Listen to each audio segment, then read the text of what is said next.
yang namanya gangguan stres pasca trauma. Ada traumatik yang cukup tinggi karena harus terus-menerus bertemu.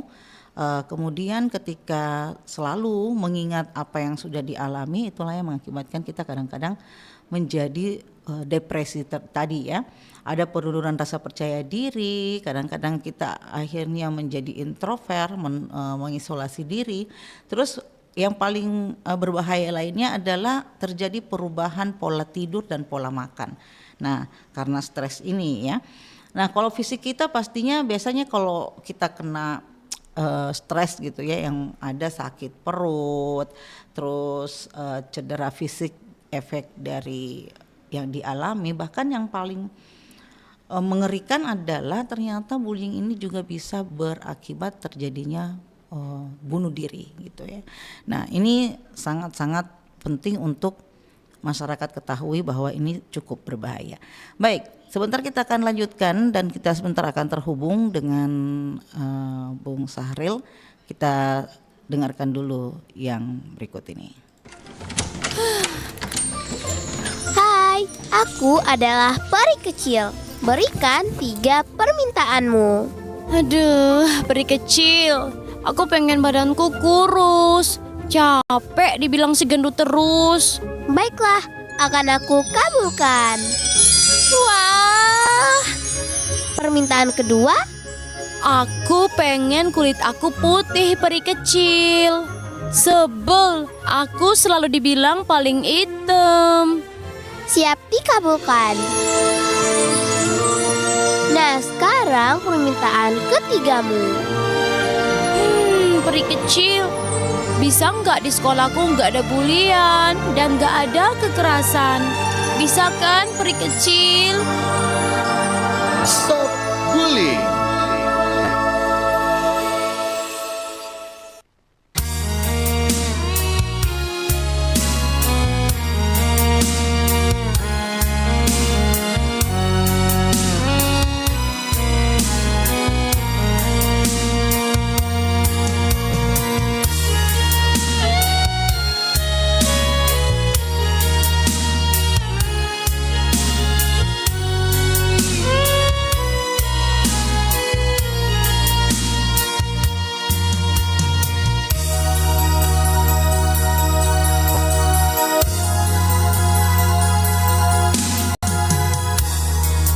Keremi karena janjimu,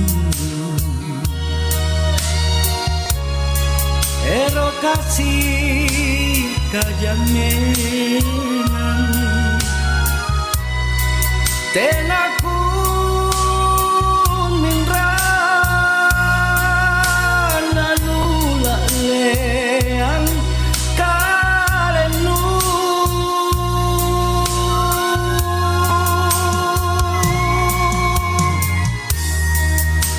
Kana tomi bulaeng nyawamu naku lebangan galanji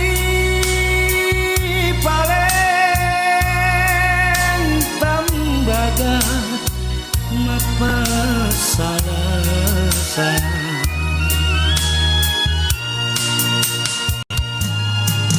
Sayung manake riminasangku nupasalasa panranuangku erokna kodong pak mainu nusare sim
minaken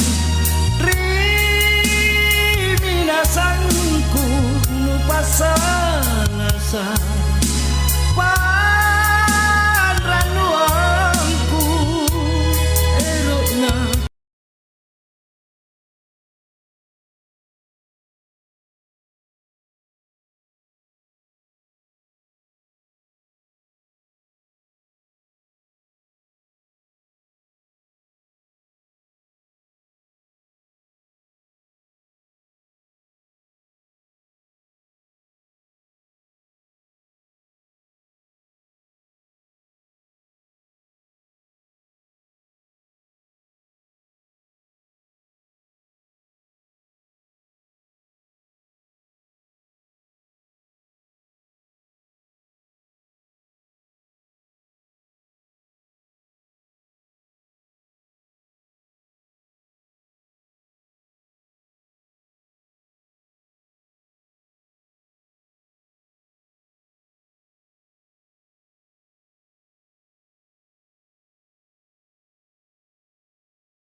Di lorong-lorong yang sempit, yang penuh dengan kenangan dan cerita, seringkali ada bisikan-bisikan yang menyakitkan.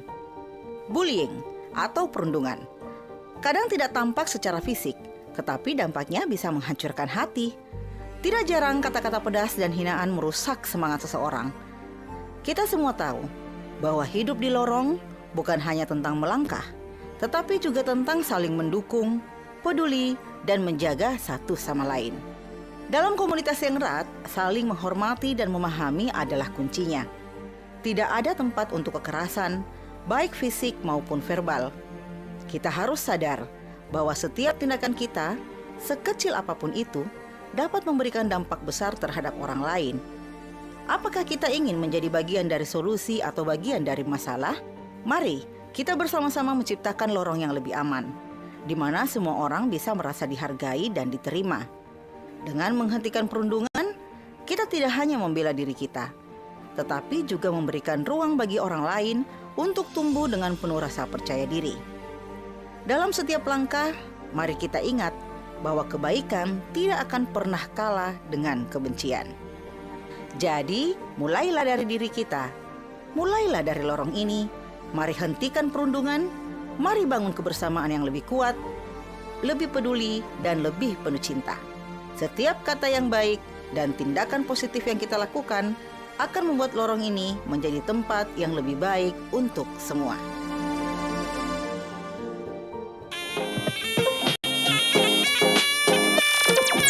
Anda masih mendengarkan siaran Mozaik Budaya Pro 4 RRI Makassar, tematik anti-bullying. Baik, kembali lagi saya menemani di Mozaik Budaya Tematik Anti-Bullying. Kali ini kita akan langsung terhubung dengan Dr. Sahril Bukhori, ya, dan ini adalah Kaprodi dari S2 dan S3 Bimbingan Konseling Universitas Negeri Makassar. Assalamualaikum, selamat pagi Bung Sahril. Waalaikumsalam warahmatullahi wabarakatuh. Selamat pagi Kak Fitri. Ya, halo, tersambung? Terambung, bisa mendengarkan suara saya Kak Fitri? Saya, ya. Iya. Nih.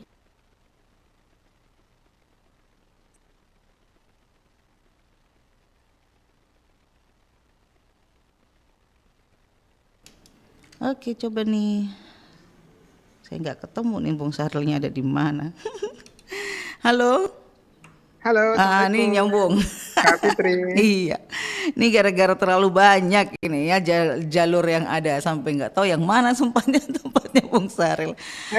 Oke. Ya. Nah, Bung Sahril, kita ini selalu ya mendengarkan bahwa bullying itu sering sekali terjadi di sekolah dan hampir di setiap media itu yang terekspos rata-rata adalah perilaku bullying yang ada di sekolah. Tapi sampai akhirnya mungkin kita lupa ya bahwa dalam kehidupan keseharian kita di rumah ataupun juga di lingkungan keluarga ataupun di lingkungan masyarakat kita, perilaku bullying itu juga ada.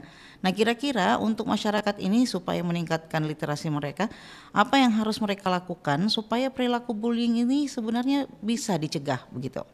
Silakan Bu Sarel. Baik, Kak Fitri. Betul, saya sangat prihatin ya dengan bullying ini. Saya sampai mengatakan bahwa bullying ini lebih kejam dari kekerasan ya. Karena bullying ini memang eh, terdiri atau berasal dari kata bull ya. Bull artinya ini banteng begitu. Artinya orang yang selalu membuli itu punya sifat banteng, selalu menyeruduk. Dan benar kata Kak Fitri, itu tidak hanya di sekolah, tapi juga di masyarakat dan salah satu pencegahan ya untuk supaya tidak melakukan bully ini, karena bully ini lahir dari mekanisme kognitif, Kak Fitri, yaitu karena banyaknya tontonan, karena sering melihat, karena juga menjadi korban, sehingga dia coba untuk mencontohi untuk melakukan bully itu di teman-temannya Kak, di orang-orang yang menurut dia bisa disakiti gitu. Sehingga ini perlu upaya yang masif ya untuk dicegah. Gitu Kak Fitri. Iya, jadi memang cenderungnya biasa adalah mereka yang pernah jadi korban malah berpotensi jadi pelaku begitu. Iya betul Kak Fitri. Jadi orang yang membuli ini adalah orang yang pernah merasakan dibully, karena pernah merasakan, karena bully ini kan adalah perilaku kekerasan yang disengaja untuk menyakiti seseorang dari orang yang punya power kepada orang yang tidak punya power begitu, dari kakak kelas ke adik kelas, dari kakak ke adik begitu ya, sehingga artinya kalau dia dibully dia tidak bisa membalas begitu artinya ya, sehingga dia harus mencari orang-orang yang di bawah dia ya, yang punya power di bawah dia, sehingga untuk melampiaskan membuli juga begitu. Akhirnya Aksi balas dendam lah ya. Ini juga menjadi pelaku. Nah, kalau kita melihat siklus ini tidak berakhir ya, kalau misalnya dia adalah pelaku, kemudian korbannya juga akhirnya balas dendam jadi pelaku, itu akan berputar terus dan pastinya tidak akan berakhir dengan kondisi yang ada. Nah, mungkin ini mata rantai inilah yang kemudian harus dicoba untuk di-cut begitu ya, sehingga ada upaya minimalisir di masyarakat kita, ada pencegahan terhadap menyebarnya perilaku bullying ini. Tapi sebenarnya perilaku bullying ini biasanya dimungkinkan karena faktor apa sih sebenarnya, Bung Saril?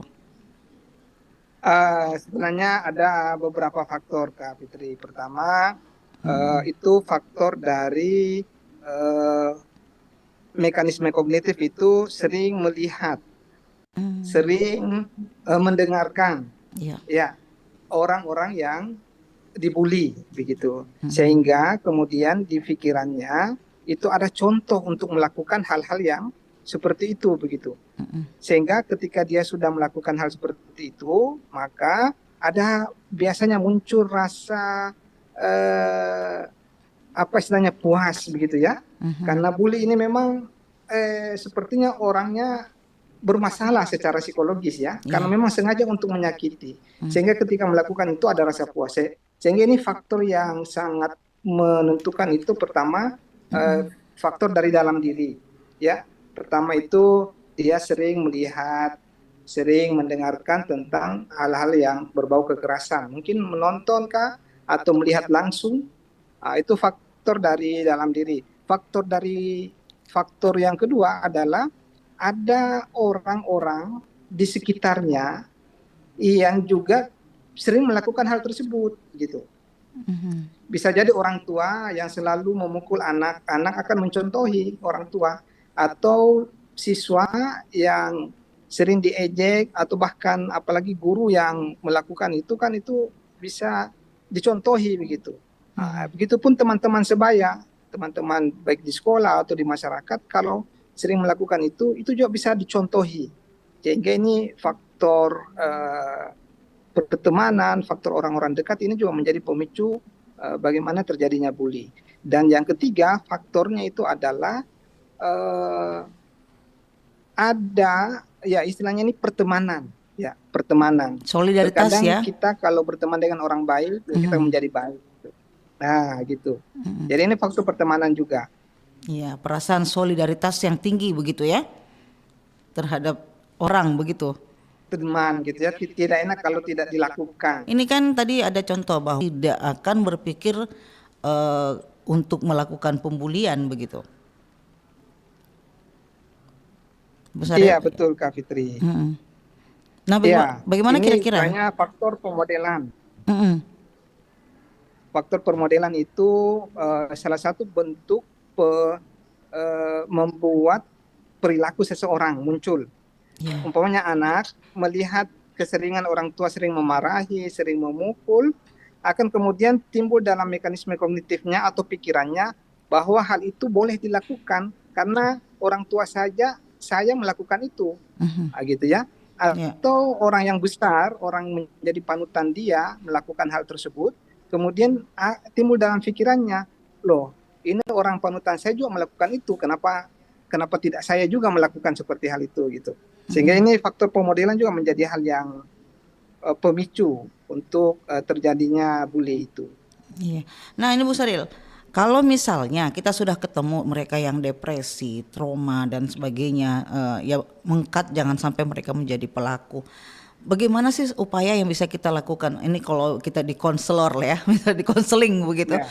Bagaimana sih untuk bisa mendamaikan hati kita, bisa berterima dengan kondisi yang ada, dan kemudian tidak berpikir untuk melakukan aksi balas dendam dan tidak menjadi pelaku. Kira-kira apa yang harus dilakukan, Bung Saril? Baik Kak Fitri, saya kira sangat banyak yang bisa dilakukan Kak Fitri. Pertama, membangun personal peacefulness namanya, membangun pribadi yang damai. Ya, istilahnya ini membangun kompetensi bahwa kedamaian itu menjadi sesuatu yang wajib untuk kita ada dalam diri seseorang, sehingga perlu memang mempelajari hal-hal tentang damai, bahwa kalau damai itu nyaman, kalau damai itu kita bahagia, kalau damai itu membuat tentram, kalau damai itu membuat kesehatan kita lebih sehat, ya kesehatan mental tadi yang disampaikan oleh Kak Fitri. Itu pertama, jadi ada istilahnya pengetahuan tentang nilai-nilai kedamaian. Selanjutnya setelah itu barulah kemudian kita mengasah keterampilan untuk melakukan apa yang sudah kita ketahui. Umpamanya bagaimana terampil untuk tersenyum dengan orang, bagaimana terampil untuk berterima kasih dengan orang, bagaimana terampil, nah itu kita harus menguji coba atau melatih. Dan terakhir yang ketiga, diejawantahkan dalam bentuk perilaku. Sehingga ketika kita sudah tahu caranya, jadi intinya kita sudah mengerti, paham bahwa kedamaian itu bagus, kemudian kita latih diri kita, gitu. Setelah sudah latih, maka kemudian kita praktekkan di kehidupan kita sehari-hari. Mulai dari adik kita, kakak kita, orang tua, dengan tersenyum barangkali, dengan berterima kasih, dengan meminta tolong ketika ingin meminta tolong, dan lain sebagainya. Inilah yang kemudian akan membentuk pribadi seseorang untuk tidak melakukan perilaku kekerasan, apalagi bully begitu. Jadi memang harus kembali kepada kondisi yang ada ya. Lingkungan juga tadi kan cukup mempengaruhi Bung Saril.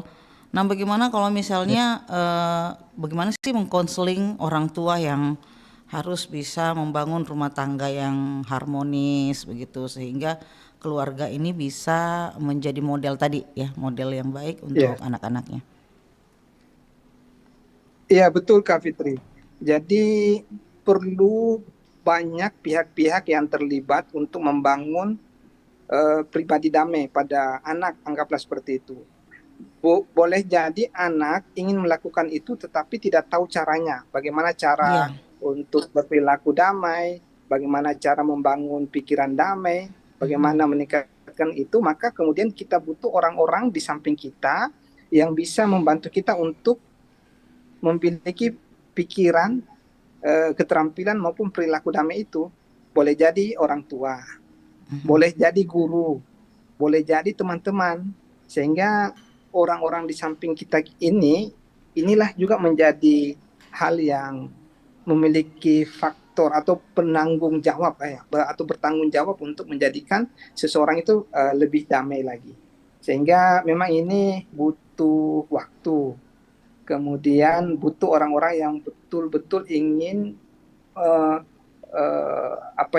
menjadi generasi of peace gitu ya, atau peacemaker, membuat kedamaian. Sehingga perilaku-perilaku bully itu dapat tercegah, bahkan bisa diselesaikan, baik layanan konseling maupun pengembangan diri untuk supaya memiliki pribadi yang damai. Begitu Kak Fitri.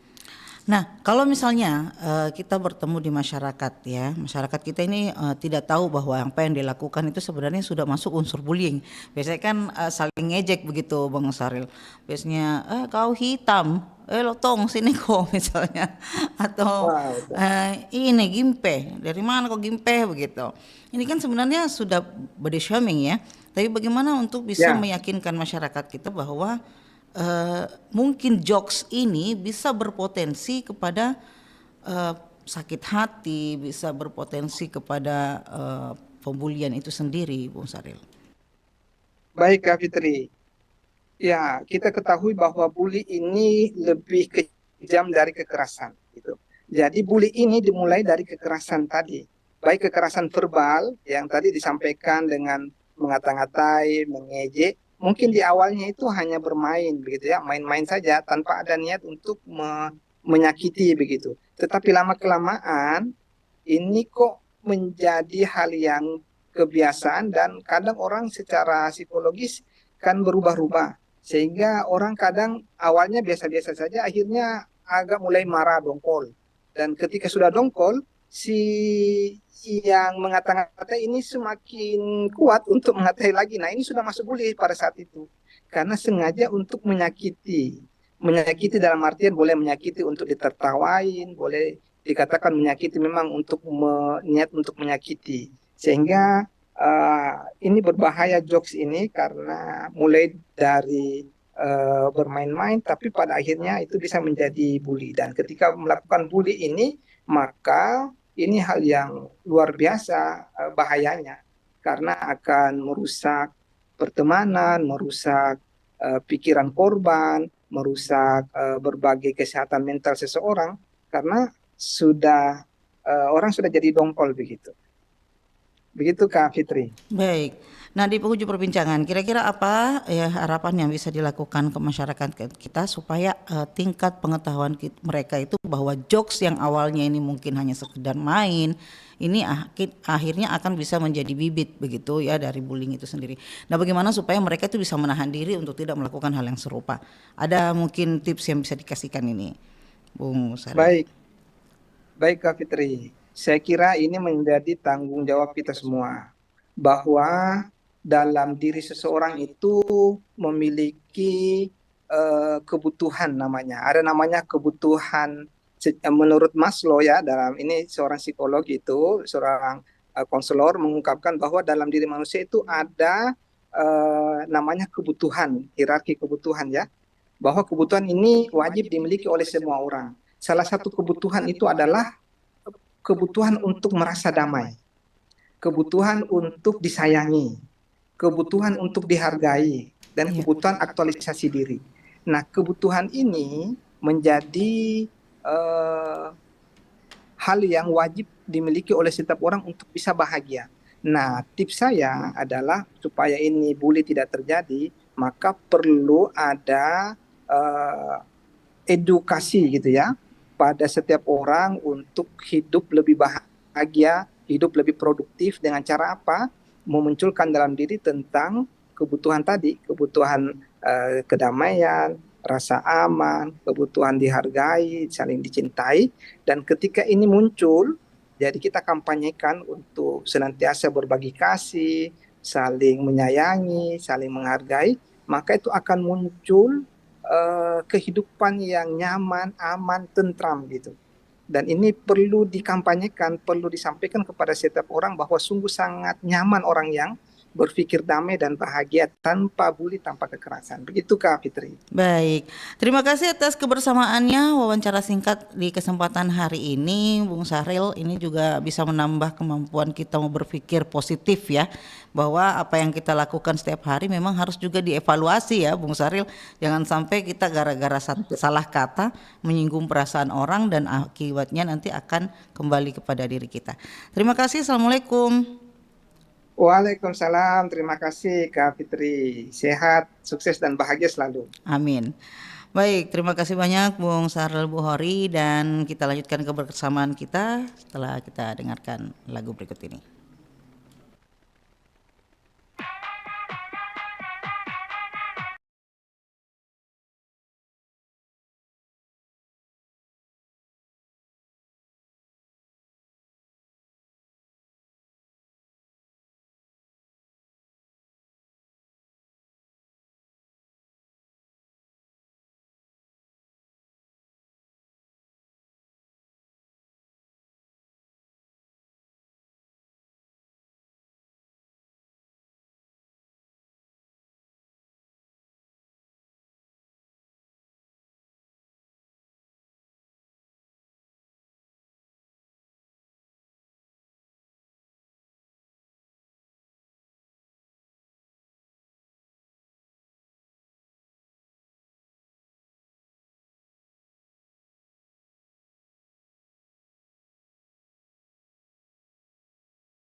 perilaku bullying, bahkan bagaimana kita juga bisa berdamai dengan diri kita. Baik, melengkapi kebersamaan kita di hari ini untuk Mozaik Budaya tematik anti bullying, spesial drama radio atau Sandiwara Radio akan menemani Anda dengan Suara Hati Tio.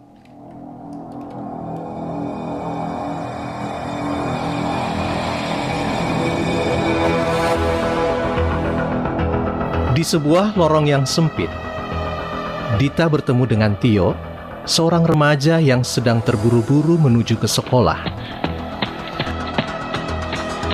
Namun ia tidak tahu bahwa ada bahaya yang mengintai di depan. Tio, mau kemana? Ke sekolah atau mau kumpulkan ledekan? Kiki, sudah Mina, jangan ganggu Kak lagi. Ai, bagaimana Di? Nggak seru kalau saya nggak ganggu kok. Nggak mau Kak berantem lah. Bilang saja kalau takut kok. Dasar si Tio penakut. Tio penakut. Tio, kau tuh cuma bisa kok selalu lari dari masalah. Dasar Tio penakut. Tio si lemah. Suasana terasa hening. Tio menundukkan kepalanya, merasa sakit hati akan perkataan Kiki. Setiap hari, ia harus mendengar kata-kata seperti itu. Namun hari ini, ia tidak bisa lagi menahan perasaannya. Ia berjalan cepat, mencoba untuk menghindar, tetapi dalam hati sejujurnya, ia merasa lelah. Di kejauhan, Dita yang adalah sahabat Tio menyaksikan kejadian itu. Dita sedih dan merasa tidak nyaman melihat perlakuan Kiki yang kasar terhadap Tio. Dita memutuskan untuk berbicara dengan Tio, sahabatnya itu, di tempat yang lebih tenang.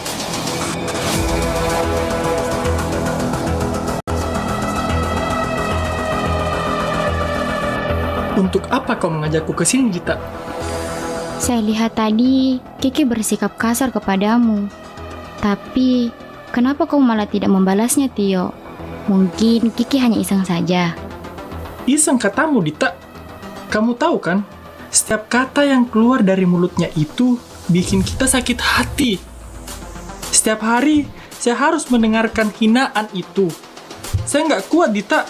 Betul, Kak? Nggak kuat. Maaf, Tio. Jika aku merasa Kiki hanya iseng. Tapi apa yang kamu katakan, saya pun ketika berada di posisi kamu pasti akan merasa sedih. Hanya bodohnya saya, Dita. Saya hanya bisa diam, seakan menerima segala hinaan yang Kiki katakan padaku. Mungkin saya memang penakut, seperti yang sering Kiki katakan. Saya mengerti perasaanmu, Tio. Lantas, apa yang akan kamu lakukan? Apa kamu hanya menerima setiap perlakuan kasar Kiki padamu? Ya, mau apa lagi? Saya harus tetap bersabar menghadapinya. Meskipun kamu akan terluka. Jadi saya harus bagaimana, Dita? Haruskah saya melawannya? Haruskah saya melaporkan perlakuan kasar Kiki kepada guru? Apakah ada yang percaya? Atau bisa saja saya malah dijauhi oleh semua orang? Itu hanya kekhawatiran kamu saja, Tio. Ingat, kamu tidak sendirian.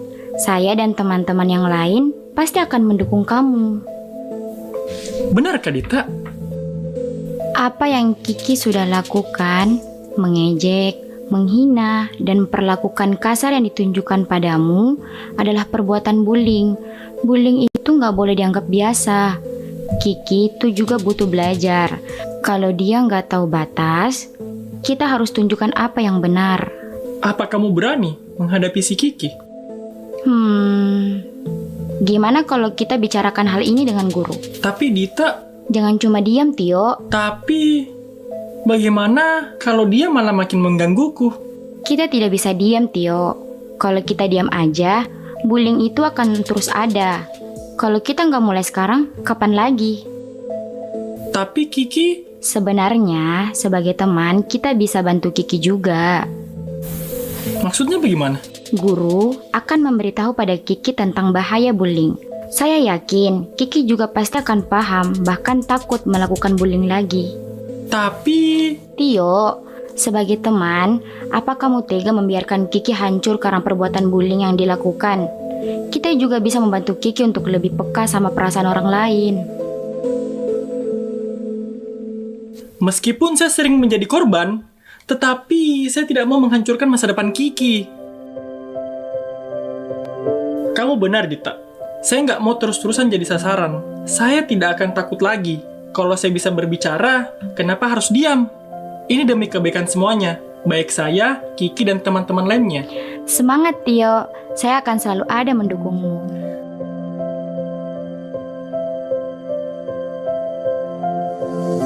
Tio dan Dita akhirnya memberanikan diri untuk bicara kepada Bu Ani, guru mereka. Berharap ada jalan keluar akan masalah bullying yang dihadapinya. Dengan keberanian demi harapan yang lebih baik, Tio merasa lebih kuat.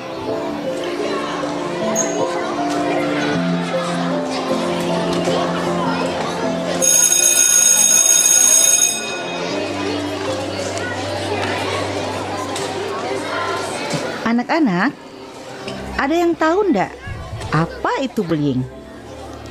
Kiki, bisakah kamu menjawab pertanyaan ibu? Menghina teman, Bu. Benar, menghina teman, mengejek teman, bahkan memperlakukan teman kita secara kasar adalah contoh bullying. Dan ketika kita menjadi pelaku, maka bisa saja kita mendapat hukuman. Dan orang yang kita bullying juga akan terganggu kesehatannya, baik tubuhnya ataupun mental mereka. Nah, perilaku bullying adalah perilaku yang tidak baik. Kamu mengerti, Kiki? Iya, Bu. Nah, karena kamu sudah mengerti, Ibu mau Kiki dan Tio, ayo maju ke depan.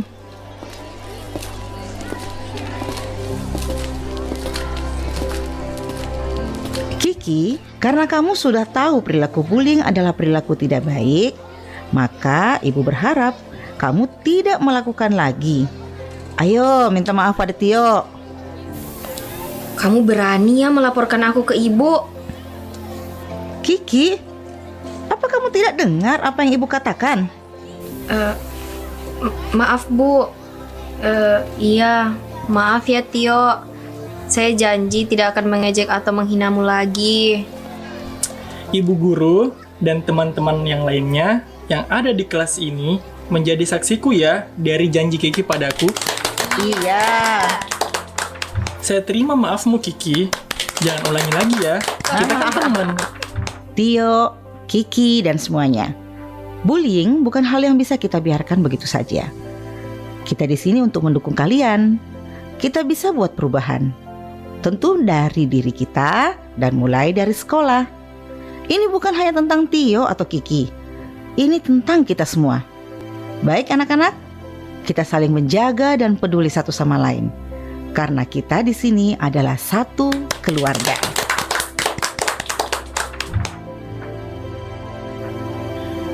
Tio dan teman-temannya belajar sebuah pelajaran yang berharga. Bullying tidak pernah bisa dibiarkan begitu saja. Dan perubahan dimulai dari sikap kita sendiri. Apakah kita hanya akan diam dan menjadi korban bullying? Atau kita berani melaporkan perbuatan bullying itu? Dengan keberanian dan empati, kita bisa menciptakan lorong yang lebih baik. Sebuah tempat di mana setiap orang merasa dihargai dan diterima. Akhir dari sebuah kisah dimulai dari apa yang menjadi keputusan kita. Semoga kisah ini menginspirasi kita semua untuk berani melawan bullying dan menciptakan dunia yang lebih ramah. Ingat, setiap tindakan baik kita, sekecil apapun, bisa membuat perubahan yang besar.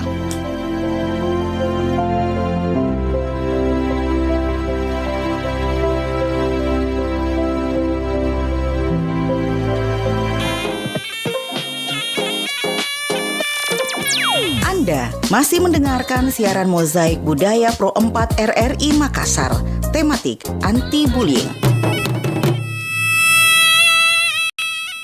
Baik pendengar, kita sudah mendengarkan dan juga mengikuti seluruh rangkaian dari Mozaik Budaya tematik anti-bullying. Dengan topik hari ini, pencegahan perilaku bullying di masyarakat. Semoga bisa bermanfaat dan waktunya bagi saya pamit dari ruang dengar Anda. Saya Fitriani Rahman. Wassalamualaikum warahmatullahi wabarakatuh. Anda telah mendengarkan Mozaik Budaya Pro 4 RRI Makassar tematik anti-bullying. Sampai jumpa di lain kesempatan. Terima kasih. Hajiwati, weh cantiknya kembangnya dia Hajiwati, bunga Kamboja nih.